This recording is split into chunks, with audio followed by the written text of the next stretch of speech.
안녕하십니까? 오늘도 참으로 좋은 날입니다. 하나님의 평강이 넘치시기를 바랍니다.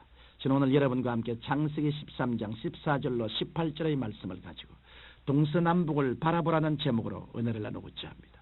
믿음의 조상인 아브라함이 신앙 초기에는 큰 갈등과 우울증에 빠진 적이 있었습니다.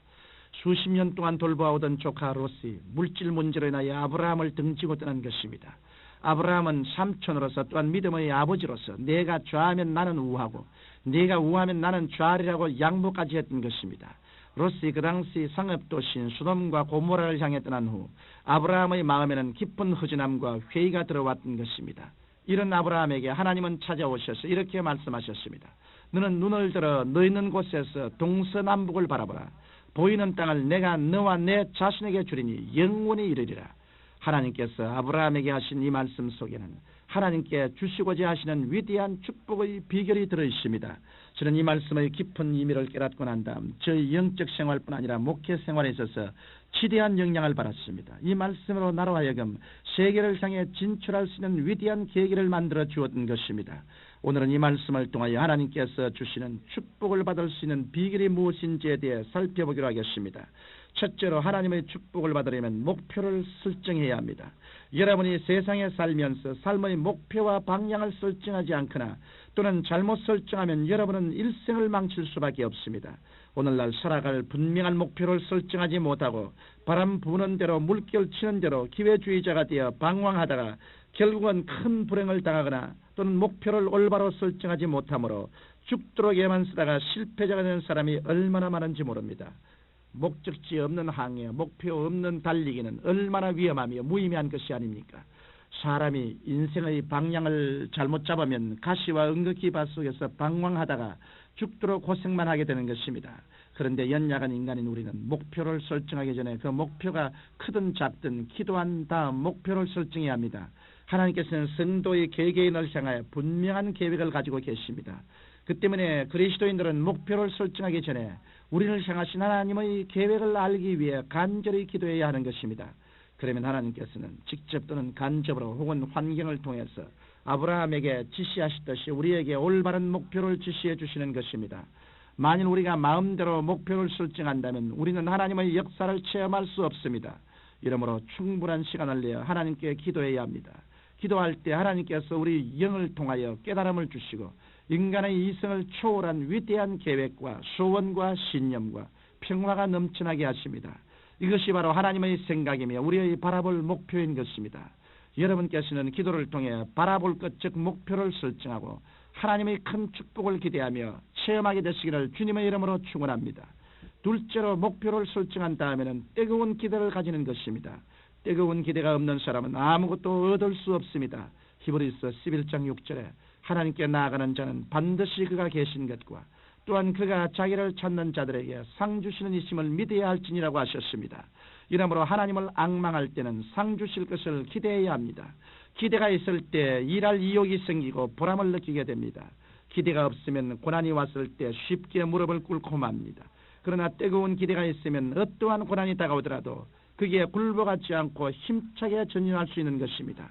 하나님께서는 나이 많은 아브라함을 믿음의 조상으로 보실 때 너로 큰 민족을 이루고 복의 근원이 될지라고 하시면서 큰 기대감을 갖게 했던 것입니다.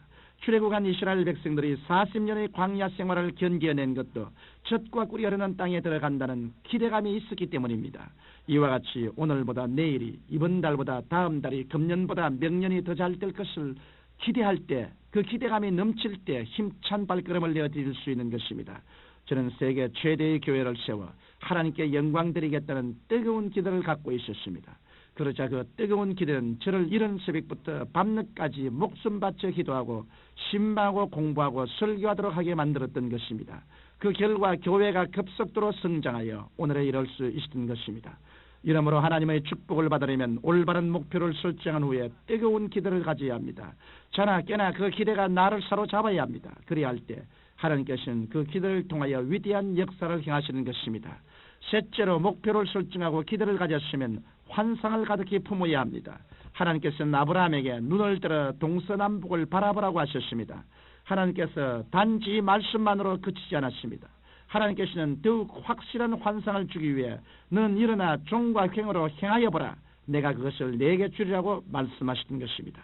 여러분께서 어떤 일을 성취하고자 한다면 여러분은 이미 이루어진 모습을 마음속에 환상으로 그리면서 이루어졌다고 입으로 시인하고 하나님께 감사드리는 일을 끊임없이 해야 합니다. 성경에는 이름을 바꾸어 주는 장면이 많이 나옵니다. 아브라함을 아브라함으로, 사레를 사라로, 야곱을 이스라엘로, 시몬을 베드로로 바꾸어 주는 장면이 나오는데 이것은 바로 확실한 환상을 주기 위한 것입니다. 왜냐하면 뚜렷한 환상이 있는 곳에 하나님의 역사가 나타나기 때문입니다. 이러므로 하나님의 역사를 체험하려면 눈에 아무 증거 안 보이고 손에 잡히는 것 없어도 하나님의 약속의 말씀을 통해 찬란한 꿈과 환상을 갖고 종행으로 이것을 생각하며 입으로 시인해야 합니다. 여러분은 저주와 낭패에서 축복과 성공의 환상을, 질병과 사망에서 치료와 생명의 환상을 가득 채우십시오. 영혼이 잘됨같이 범사에 잘되며 강건한 모습을 그려보고 꿈을 꾸며 감격하고 감사하십시오. 그리하면 그 환상을 통하여 하나님의 위대한 역사는 일어나고 마는 것입니다. 넷째로 하나님의 축복을 체험하려면 이 모든 것 위에 주야로 기도하고 간구해야 합니다. 기도는 전능하신 하나님의 손길을 움직이십니다. 하나님의 손길이 나타나 한번 역사하면 인간의 역사와 운명은 순식간에 달라질 것입니다. 성경은 너는 내게 부르짖어라 내가 내게 응답하겠고 크고 비밀한 일을 내게 보이리라고 말씀하셨습니다. 이러므로 우리는 바라봄의 목표와 기대와 환상이 성취될 때까지 주야로 쉬지 말고 기도해야 합니다. 우리가 기도를 쉴 때 악한 사탄은 다가와 우리의 꿈을 빼앗아가고 목표를 바라보기보다는 환경을 바라보게 하여 절망과 패배의식을 심어줄 것입니다. 그러나 우리가 계속해서 기도하면 악마의 괴계는 물러가고 성령을 통하여 우리에게 영감과 지혜가 부어지고 위로와 용기가 부어지며 매 순간 유혹을 이겨나갈 수 있는 도움이 오는 것입니다. 이 때문에 우리가 쉬지 말고 기도해야 하는 것입니다. 또한 우리가 기도해야 하는 이유는 기도로서 일을 성취할 때만이 그 영광이 나에게 돌아오지 않고 하나님께 돌아가며 감사와 찬양과 은혜의 생활을 계속해 나갈 수 있기 때문입니다. 기도는 하나님의 축복의 역사를 일으키고야 마는 것입니다. 여러분, 기도는 인간이 할 수 없는 일을 하나님으로 하시게 하는 신자의 유일한 방법이며 기독교 신자에게 주어진 최대의 특권입니다. 여러분은 이 특권을 끝까지 사용함으로 하나님의 기적을 체험하게 되시기를 주님 이름으로 축원합니다. 이 방송을 청취하신 여러분 가운데 하나님의 축복을 체험하기 원하시는 분은 먼저 눈을 들어 분명한 목표를 바라볼 수 있어야 합니다. 그리고 그 목표가 틀림없이 이루어질 것이라는 끊임없는 기대를 가져야 합니다. 나아가 이미 이루어진 모습을 환상으로 가득히 품을 수가 있어야 하는 것이요. 마지막으로 이 모든 것을 종합하여 결사적으로 기도해야 할 것입니다. 살아계신 아버지 하나님, 모든 사람의 마음에 기도와 꿈이 이루어지게 하여 주옵소서. 예수님 이름으로 기도합니다. 아멘.